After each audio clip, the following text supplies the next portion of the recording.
Bonjour à toutes et à tous, bienvenue pour ce nouvel entretien de la Société de Géographie. Alors aujourd'hui, on est ravis de recevoir parmi nous Julien Damon, qui est sociologue, enseignant, mais aussi le récent auteur d'un ouvrage au titre curieux mais passionnant, Toilettes publiques, essai sur les commodités urbaines. Alors Julien Damon, tout d'abord, bonjour. Bonjour, bonjour. Alors, la première question, c'est un petit peu un passage obligé, c'est de savoir, est-ce que vous pourriez vous présenter à nos spectateurs? Avec plaisir. Bon, ben d'abord, je remercie vos spectateurs et plus largement la Société de Géographie pour s'intéresser à ces travaux. Personnellement, oui, je compte parmi les sociologues et je suis plutôt un spécialiste des questions de pauvreté et pour prendre le mot qui s'est imposé du sans-abrisme, donc des personnes à la rue.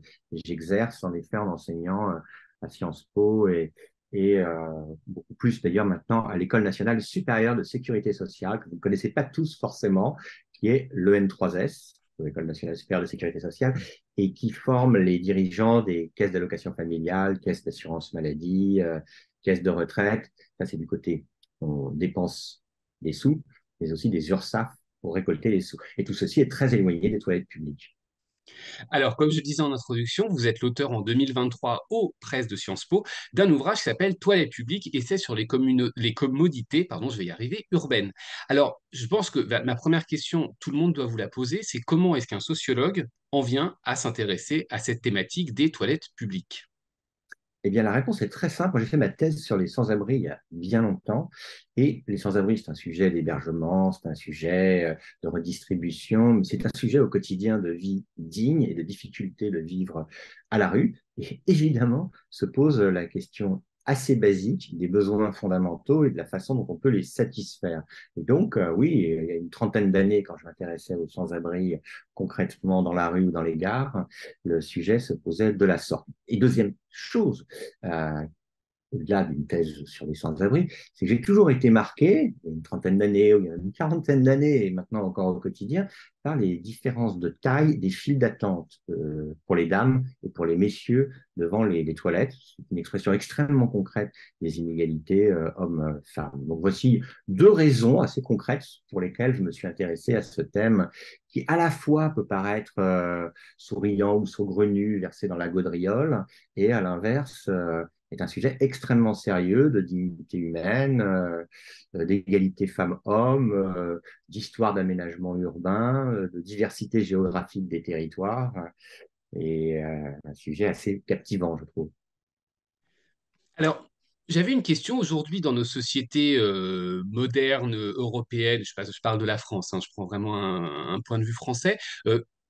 L'omniprésence des toilettes font qu'on ne se pose même plus la question, le fait qu'on ne se pose même plus la question, finalement, on n'y regarde même plus, on y passe quelques minutes, quelques dizaines de minutes par jour, mais finalement, c'était un impensé de nos sociétés. Mais ce qui m'intéresserait pour lancer notre discussion, est-ce qu'il est possible de faire, alors certes très brièvement, hein, j'imagine que ça pourrait faire Ah oui. l'objet de thèses, etc., mais une sorte de très brève histoire des commodités, des commodités. Est-ce que c'est possible à faire? Et si oui, quand est-ce que Oh, ça apparaît? Comment ça se ouais, développe et comment on arrive à la situation qu'on connaît aujourd'hui? on peut le faire à la serpe ou à la hache. On trouve en Mésopotamie ou dans l'Empire romain, c'est surtout connu en Europe, dans l'Empire romain, à Rome, des toilettes publiques assez simples. On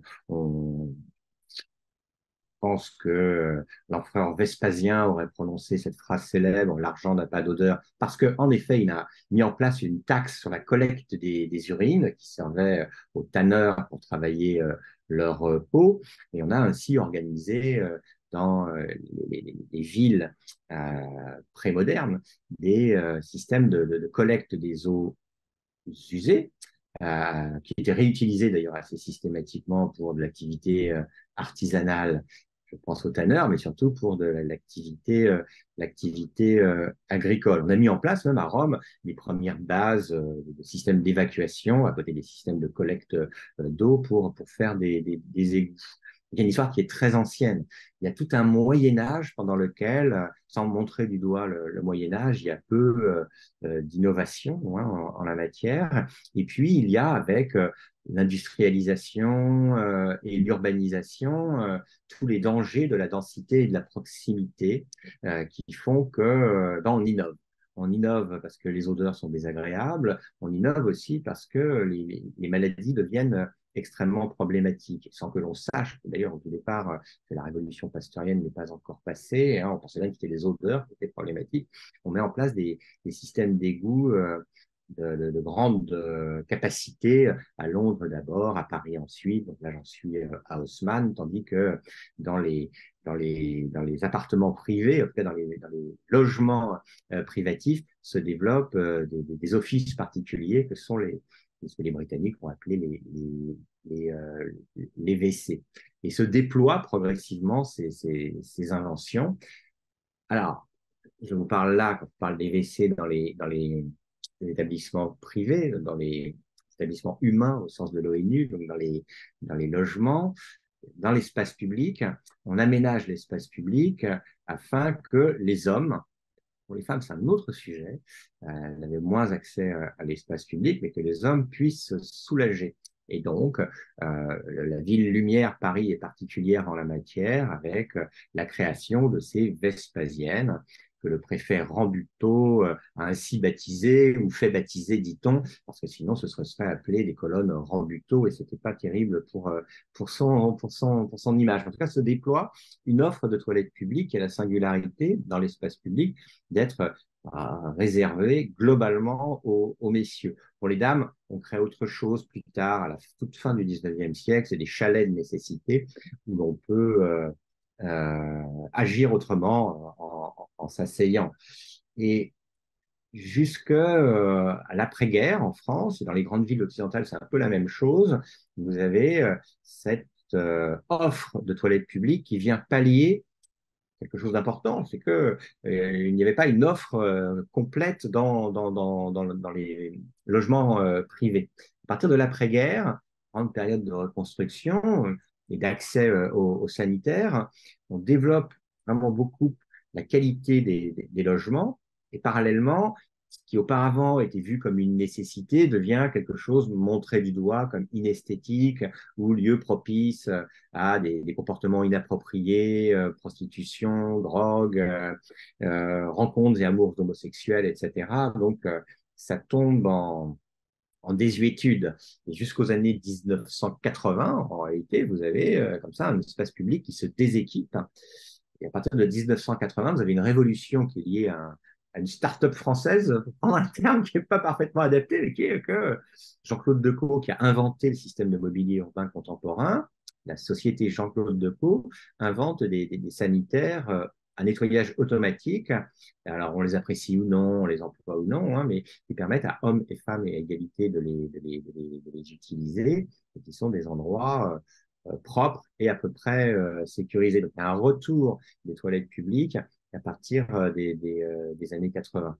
Je pense que l'impensé, comme vous évoquiez ce mot, c'est l'impensé de la mobilité. C'est-à-dire qu'on a oublié que dans l'espace public, nous étions mobiles et de fait de plus en plus mobiles. Nos déplacements domicile-travail sont moins importants que nos déplacements de loisirs. Les femmes ont progressivement pu accéder à l'espace public. Ça s'est de plus en plus fait. À égalité, hommes et femmes, on estime qu'il n'y a aucune raison que les femmes soient bridées dans l'espace public, mais elles le sont. Et pour forcer le trait, je pourrais même dire qu'elles sont brimées dans l'espace public par la façon dont les hommes l'ont conçu d'abord pour eux-mêmes. Et en tout état de cause, vous avez des métiers de la mobilité qui sont plus présents. Je pense aux livreurs, aux taxis, et puis avec la mobilité croissante du tourisme, vous avez des gens qui ont des besoins qu'ils ne peuvent pas satisfaire chez eux. Alors, vous avez ce sujet général des sans-abri, vous avez tout le sujet d'une mobilité croissante, et on constate aujourd'hui, quand je dis on, c'est un on extrêmement collectif, où en fait chacun d'entre nous a pu faire un jour l'expérience du manque de solutions. Et je crois que c'est un sujet assez basique, ouais, dans les faits de dignité humaine et de mélange de modernité avec des solutions techniques qui existent et d'inventivité qui peuvent se déployer et en même temps de recours à des pratiques très anciennes. Alors, quand j'ai pris connaissance de votre ouvrage, presque automatiquement m'est venu à l'esprit l'une des références en la matière, donc un ouvrage publié en 1985 et qui s'appelle, avec un magnifique euphémisme, Les lieux, qui a été écrit par l'historien justement Roger-Henri Guérand et qui montre, alors qui retrace l'histoire justement des toilettes, mais qui montre aussi que les évolutions, les transformations qu'ont subies les commodités peuvent aussi être lues comme une volonté du pouvoir ou des pouvoirs de contrôler les corps et d'invisibiliser les humeurs de ces corps. Est-ce que aujourd'hui, le traitement qu'on réserve aux toilettes publiques peut nous renseigner sur la place qu'occupe le corps et sur la manière dont les pouvoirs, j'utilise à dessein un terme au pluriel, envisagent le corps et la place du corps dans l'espace public? Oui, alors, vous dites les pouvoirs, comme c'est un formidable pluriel de majesté, ça doit pouvoir, peut dire tous les corps constitués, nous tous, etc., etc. Tout d'abord, sur Roger-Henri Guérand, c'est vrai que c'est un historien un peu singulier qui s'intéressait, en plus en le présentant de façon assez provocante, avec une faconde rigolote. On trouve des entretiens avec lui sur Internet, en tout cas qui présentait de façon enlevée ce sujet qui, une fois encore, est un mix de parfaitement public, de totale intimité. Hein. C'est quand même ça que l'on met derrière le terme toilette publique. Il baptisait, lui, très joliment les lieux, et également avec un sous-titre sur les commodités. Je lui ai piqué en parlant de commodités euh, urbaines. Mais le sujet, c'est vrai, c'est la façon dont, dans l'espace public, je parle bien là, dans l'espace public, on souhaite gérer les manifestations corporelles les plus basiques. Alors, le Moyen Âge, voilà, c'est la période où tout passait par tout à la rue, hein. Ça passait par les fenêtres et ça tombait plus ou moins volontairement sur les gens en, en contrebas. Avec l'hygiénisme, avec cette composition que j'évoquais tout à l'heure d'urbanisation, d'industrialisation, de prise en considération des maladies et des contagions, au XIXe siècle, il est devenu nécessaire eh bien, de gérer, non pas ses humeurs, mais de gérer ses humanités, si j'ose dire. Hein. Et il a fallu innover ce que de grandes municipalités ont pu faire. Je répète, d'abord Londres et Paris, et ensuite un peu partout sur les territoires en Europe ou aux États-Unis. Alors, quand on dit domestiquer un peu les corps, c'est exact. Je reprends mon petit laïus sur les hommes et les femmes. Et vous me posiez la question sur pourquoi ça m'a intéressé et pourquoi ça continue à m'intéresser, c'est que je parle beaucoup d'inégalités hommes-femmes aujourd'hui. Il y a plein de bagarres sur ce que l'on calcule économétriquement comme étant le résidu inexpliqué pouvant être de la discrimination entre les hommes et les femmes en matière salariale, sujet important bien sûr, mais il y a des sujets extrêmement concrets et visibles, c'est ces files d'attente différentes. Et je trouve que, je ne sais plus qui avait eu cette formule, mais en tout cas elle n'est pas de moi, mais je trouve mal en plus la rapporter, mais si vous voulez savoir la façon dont sont pensées les inégalités des hommes et des femmes dans une ville, dans un pays, soyons fous, dans une civilisation, vous regardez les différences de files d'attente aux toilettes publiques. Donc, je ne sais pas si c'est les pouvoirs constitués, mais c'est la façon dont une société se pense, qui se réfléchit à travers les toilettes. C'est valable pour les sujets d'inégalité femmes-hommes, c'est aussi valable face à des sujets de vieillissement hein, des populations, c'est valable pour des problématiques d'inégalité et d'inégalité extrême quand on prend en compte le sujet des sans-abri. C'est assez étonnant parce que c'est un mix, encore une fois, un mélange de modernité technologique, enfin une Sanisette Deco, voilà. J'ai eu le plaisir de visiter des Sanisettes Deco en ouvrant la machine. Hein. Ce sont des concentrés technologiques assez impressionnants hein, à mille égards et depuis le départ. Alors aujourd'hui, si on dit oui, c'est branché au téléphone, ça paraît complètement évident, mais en 1980, ça ne l'était absolument pas et pour des raisons de sécurité, ça l'était. Et donc, haute technologie pour des besoins ultra basiques. Donc, je ne sais pas s'il s'agissait de discipliner les corps dans l'espace public de façon sciemment élaborée, mais de fait, la façon dont notre espace public est organisé au regard de cette question capitale des toilettes est un indice assez net de la manière dont on pense ce qui est public par rapport au privé. Ouais.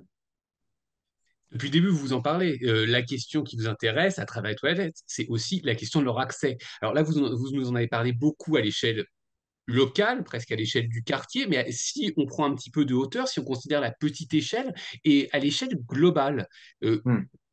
l'accès aux toilettes, est-ce que vous avez peut-être même des chiffres sur Oui. le nombre de populations ayant accès, le nombre de populations n'ayant pas accès, peut-être aller plus loin même que des sortes de grandes catégories, d'aller... Est-ce que vous avez justement des éléments là-dessus? Oui, alors, il faut voir qu'il y ait les aides, c'est-à-dire que l'accès aux toilettes est un sous-chapitre de l'accès à l'eau dans le contexte des objectifs de développement durable. Qu'est-ce que les objectifs de développement durable? C'est les objectifs que s'est donné la communauté internationale. D'abord, de 2000 à 2015, le nom d'objectifs du millénaire pour le développement, et puis pour la période 2015-2030, sous le nom connu de ODD, Objectifs du développement durable. Le premier d'entre eux visant à mettre fin à l'extrême pauvreté. Il y a 17 familles d'objectifs de développement durable. Et parmi eux, il y a un objectif que se donne la communauté internationale, qui n'est pas un mot très chic à prononcer dans un club, mais qui est la fin de la défécation à l'air libre, hein, qui concerne encore des centaines de millions de personnes dans le monde. Alors, si on veut des masses, puisque ceci est suivi par une base de données commune de l'Organisation mondiale de la santé et de l'UNICEF, on voit les progrès de l'assainissement dans le monde et on voit la diminution du nombre de personnes condamnées à la défécation à l'air libre. La situation s'améliore. Si elle s'améliore, si on veut des grandeurs, vous aviez la moitié de l'humanité au début des années 1980 qui était contrainte à ces extrémités indignes. Et aujourd'hui, vous n'avez que, si j'ose dire, des centaines de millions de personnes qui sont concernées. Si on regarde au-delà cas extrême des personnes qui n'ont strictement rien, un des indicateurs qui est suivi, c'est l'accès à l'assainissement sécurisé. Et c'est un sujet qui n'est pas qu'un sujet de dignité sympathique, de droits humains, c'est un sujet de vie et de mort, car, et là les institutions internationales donnent des chiffres de façon imagée, mais l'ordre de grandeur est tout à fait valable, c'est que vous avez des centaines d'enfants qui, dans le monde, meurent chaque jour. Alors, on peut le faire de façon un peu dramatique, je répète, des centaines d'enfants qui, dans le monde, meurent chaque jour parce qu'ils vivent en contact avec les eaux usées. Donc, c'est pas seulement une question de civilisation, de mœurs ou de discipline des pouvoirs, le pouvoir disciplinant les humeurs et les corps, c'est une question de vie et de mort. Et donc, à l'échelle du monde, le sujet, c'est surtout de voir quelle est la part de la population qui a accès à un assainissement sécurisé, c'est-à-dire là où les excrétions ne sont pas en contact possible avec les excréteurs. Et en la matière, là aussi, il y a une progression très importante. Vous avez encore un cinquième de l'humanité qui est dépourvu d'accès à des toilettes de qualité. Puisque nous sommes avec des géographes, alors on peut le faire de manière pompeuse avec de grandes zones géographiques. Ce qui s'est beaucoup amélioré, mais qui demeure éminemment problématique, ce sont ces géants démographiques, devenus des géants économiques, que sont la Chine et l'Inde, où, selon les critères internationaux, l'extrême pauvreté a beaucoup baissé, tout en demeurant particulièrement problématique en Inde, et où également l'accès aux toilettes s'est beaucoup amélioré. Alors là, on peut faire une note de bas de page, quand même bien faire les intellectuels comme nous sommes, c'est à pondérer par la qualité de la statistique publique chinoise ou indienne qui, pour des nations qui envoient des satellites dans l'espace, évidemment, avoir une partie de la population importante qui est obligée de déféquer devant tout le monde, c'est problématique politiquement. Mais au-delà de discussions qu'on peut avoir sur la précision des chiffres, ce sont en Chine et en Inde, sur les récentes décennies, des centaines de millions de personnes qui ont eu accès à des installations améliorées.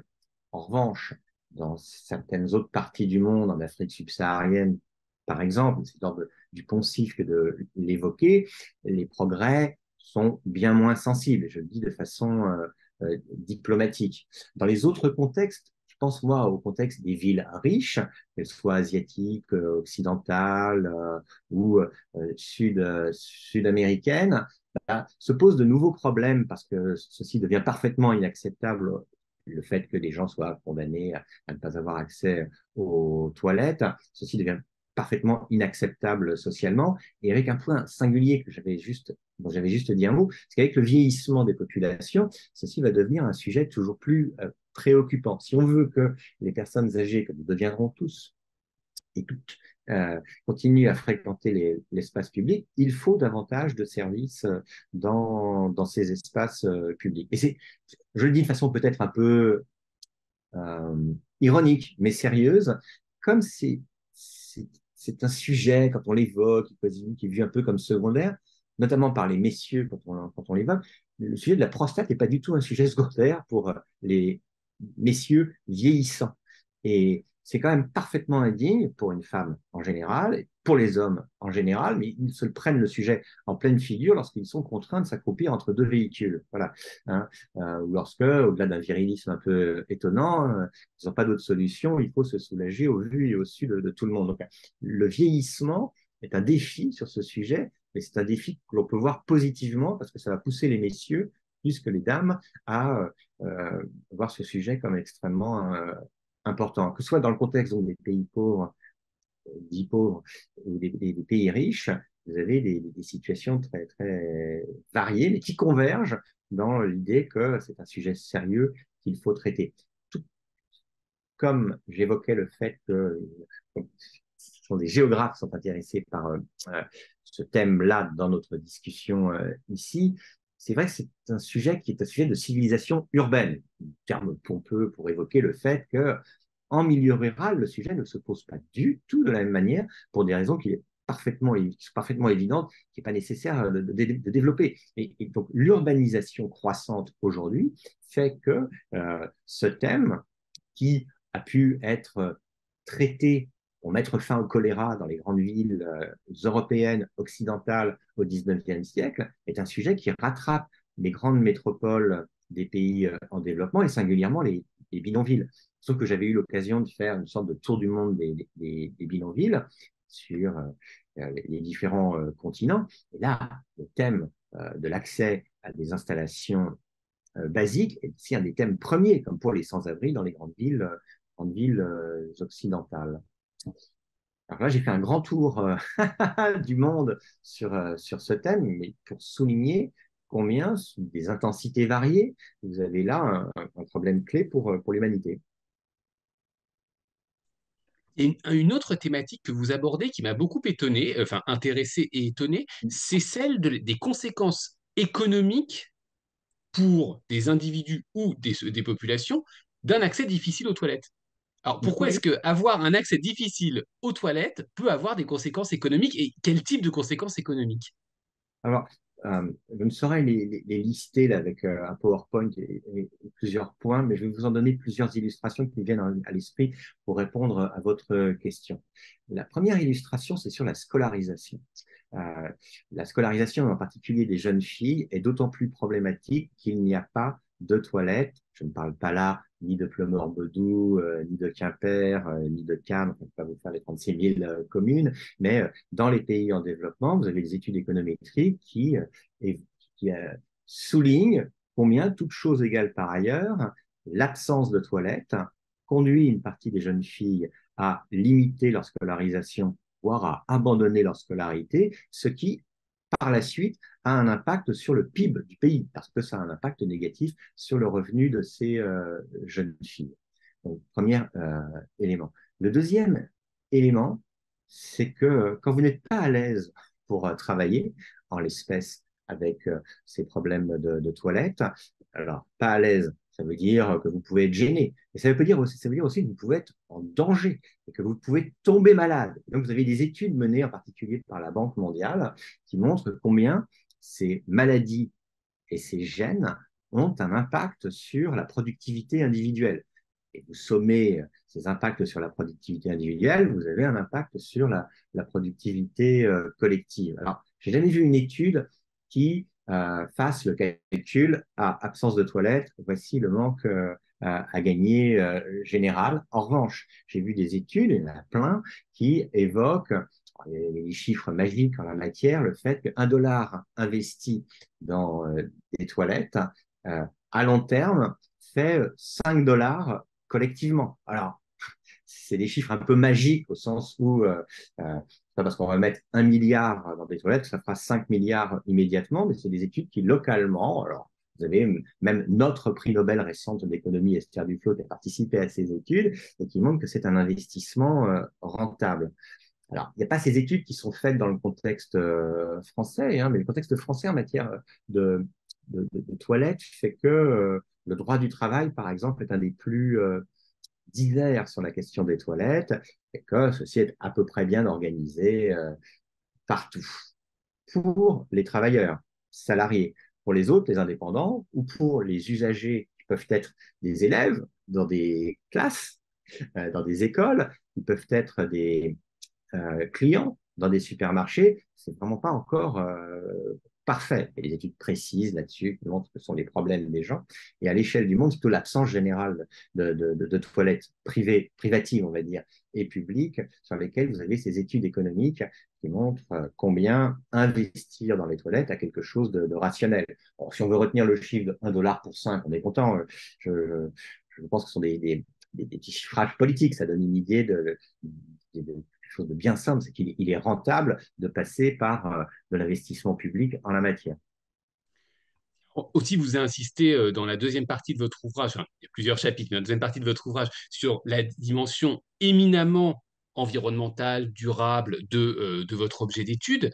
Euh, c'est quoi des toilettes durables ou en tout cas un objet toilette qui Mmh. respecte aussi les ambitions de durabilité, de respect environnemental, d'inclusion aussi, puisque c'est l'un des piliers justement de, cette, de ces orientations futures. Donc, comment Ouais. est-ce qu'on peut organiser tout Alors, ça? l'entrée écologique sur la question des toilettes, elle est généralement double. Il y a la question des engrais, il y a la question de l'eau. Je commence par l'eau. Il y a l'évidence selon laquelle aujourd'hui, l'usage trop abondant d'eau pour nettoyer nos toilettes est quasi hérétique. Maintenant, au 19e et au 20e siècle, l'usage de l'eau pour renvoyer ailleurs nos excrétions a été une révolution extrêmement positive pour l'humanité. Alors maintenant, on a des systèmes à double bouton, etc., etc. Ça a diminué le nombre de litres d'eau. Mais enfin, ça reste les toilettes pour les ménages français, 20% de la consommation d'eau. Pour chaque litre consommé par un ménage, vous avez 20 centilitres qui sont des usages d'eau potable pour disons, une activité dont on ne pense pas qu'elle légitime une eau extrêmement nettoyée, préparée, etc., etc.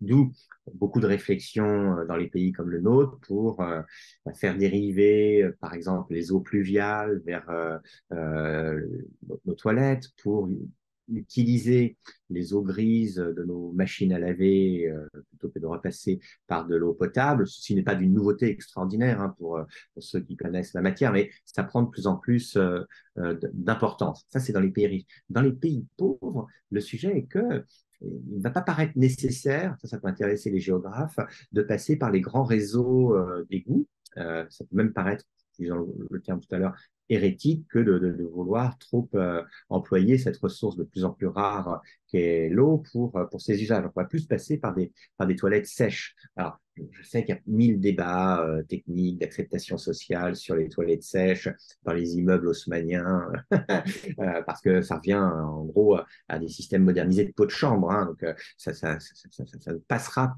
pas vite si ceci doit passer.